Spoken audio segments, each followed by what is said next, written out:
একটা প্রশ্ন এসেছে, যাক অনেকদিন পর একটা প্রশ্ন আসলো, হ্যাঁ, যে হ্যাঁ ভোট দিবে না না ভোট দিবে। আচ্ছা, সুবহানাল্লাহ। দেখেন, হ্যাঁ না দুইটা অপশন আছে কি নাই? অপশন যখন দুইটা আছে, এখন সবাই তো বলছে, সরকারও চাচ্ছে হাতে ভোট দেওয়া হোক, হাতে ভোট দিলে দেশের ফায়দা হবে, নাতে ভোট দিলে দেশের উন্নতি বাধাগ্রস্ত হবে। সরকারও বলছে হাতে দিলে দেওয়া উচিত, উৎসাহ দিচ্ছে। অনেক দলকে দিয়ে বলানো হচ্ছে, বা অনেক দল নিজেরাও স্বতঃস্ফূর্ত বলছে হাতে ভোট দেওয়া হোক। কিন্তু অপশন যখন দুইটা আছে, এর মানে নাতে ভোট দেওয়ার অধিকার আছে কি নাই? আছে, নাহলে তো আর দরকার নেই ভোটের। হ্যাঁ না দুটো যখন আমাকে দেখাচ্ছেন যে হাতে ভোট দাও বা নাতে ভোট দাও, এর মানে অধিকার দেওয়া আছে সরকারের পক্ষ থেকে। আপনি নাতেও দিতে পারেন, হাতেও দিতে পারেন। নাতে দিলে এটা অপরাধ হবে না, দণ্ডনীয় অপরাধ হবে নাকি নাতে দিলে? তাহলে হ্যাঁ না দুইটার ভোট অপশন রাখলো কেন? আপনি বুঝতে হবে আপনি কি করবেন। বাধ্য হয়ে দিবেন না ভোট, নিজেকে বাধ্য মনে করবেন না যে আমাকে হাতেই দিতে হবে। বাধ্য করে না কেউ আপনাকে, কিন্তু এক ধরনের যন্ত্রণায় ফেলেছে আমাদেরকে। নির্বাচন কমিশন হোক, সরকার হোক, বিদেশিরা হোক, আমাদেরকে এক ধরনের কিসের মধ্যে ফেলেছে? যন্ত্রণায়, পেরেশানিতে ফেলেছে। দেখেন, একটা প্রশ্ন, কথার কথা, একটা বোঝার জন্য একটা প্রশ্ন আপনি করলেন, ঢাকা এটা কি বাংলাদেশের রাজধানী না ইন্ডিয়ার রাজধানী? টিক চিহ্ন দিবেন, আপনি হ্যাঁ বা না বলবেন। কি বলবেন? হ্যাঁ। ঠিক আছে, বাংলাদেশ ইন্ডিয়ার রাজধানী, হ্যাঁ বা না, কি বলবেন? না।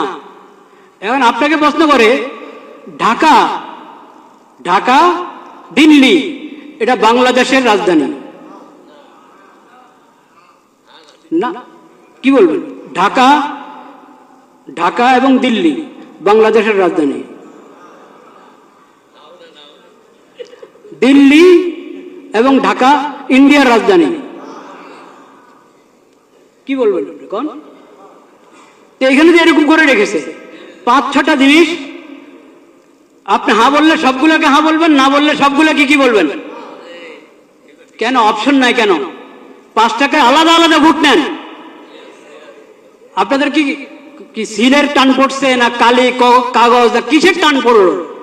6টা জিনিসের উপর একসাথে বললে হ্যাঁ, আর না বললে 6টার উপরে কটা? মোট কটা? 5টা, 8টা।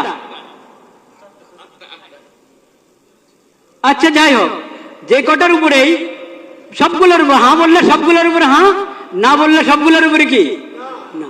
কেন আলাদা আলাদা করে বলেন না কেন? এখন তো মানুষকে মুসিবতে ফেললেন। সে আপনার 4 কথা বা 5 কথা বা যত কথাই আছে, কথার কোনোটার সাথে একমত, কোনোটার সাথে কিনা একমত না। আলাদা আলাদা থাকলে সে আলাদা আলাদা উত্তর দিত, একটাতে দিত হ্যাঁ, একটাতে দিত না। এখন আপনি তাকে বাধ্য করলেন, হ্যাঁ বললে সবগুলোর উপরে বলো, না বললে সবগুলোর উপরে বলো। আমি তো সবগুলোর উপরে হ্যাঁ বলতে পারছি না, আমি তো সবগুলোর উপরে নাও বলতে পারছি না। কেন আমাকে বাধ্য করা হলো?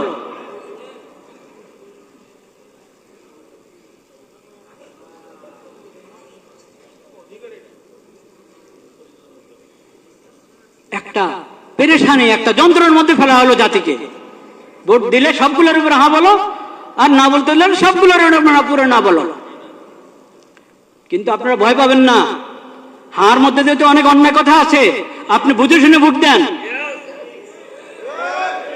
এই কথা কখনো ভাববেন না, এসব প্রতারণাতে আসবেন না যে নাতে ভোট দিলে দেশের উন্নতি রুখে যাবে, দেশের উন্নতি বাধাগ্রস্ত হবে, কখনো না।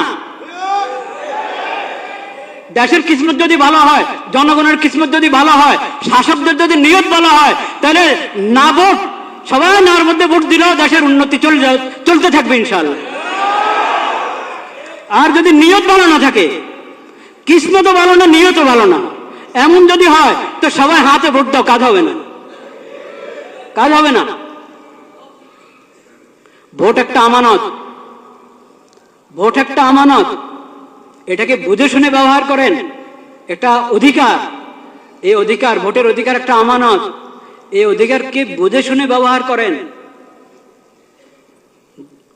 চিন্তা ফিকির করেন, আল্লাহর কাছে দোয়া করেন, আল্লাহ আমি যাতে সঠিক ভোট দিতে পারি সেই তৌফিক আমাকে দান করেন। এটা তামাশার বিষয় না।